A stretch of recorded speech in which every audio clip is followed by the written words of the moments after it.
ગુજરાતના ગાંધીનગર જિલ્લાના માણસા તાલુકાના બાપુપુરા ગામના 4 યુવાનો અજયકુમાર, પ્રિયાબેન, અનિલકુમાર અને નિખિલકુમાર ઓસ્ટ્રેલિયાના સ્વપ્ન સાથે 19 ઓક્ટોબરે ઘરેથી નીકળ્યા. દિલ્હી, બેંકોક, દુબઈ થઈ તહેરાન પહોંચ્યા, પરંતુ એરપોર્ટની બહાર નીકળતા જ અપહરણ.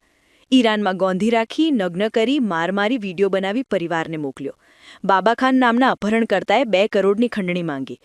શરીર પર લાલ ચાંભા, હાથ મોઢું બાંધેલા, દર્દનાક દ્રશ્યો પરિવારને હચમચાવી ગયા.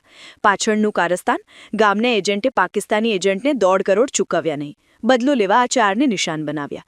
26 ઓક્ટોબરે 40 લાખ ચૂકવાયા, પણ ખંડણી ન અટકી. ધારાસભ્ય જે.એસ. પટેલે અમિત શાહને પત્ર લખ્યો. કેન્દ્રીય ગૃહમંત્રી હર્ષ સંઘવી, સીએમ ભૂપેન્દ્ર પટેલ, અમિત ચૌધરીએ રાતભર મહેનત કરી. પરિણામ, 4 સુરક્ષિત દિલ્હી એરપોર્ટ પર ઉતર્યા. આજે ગામમાં આનંદનો માહોલ.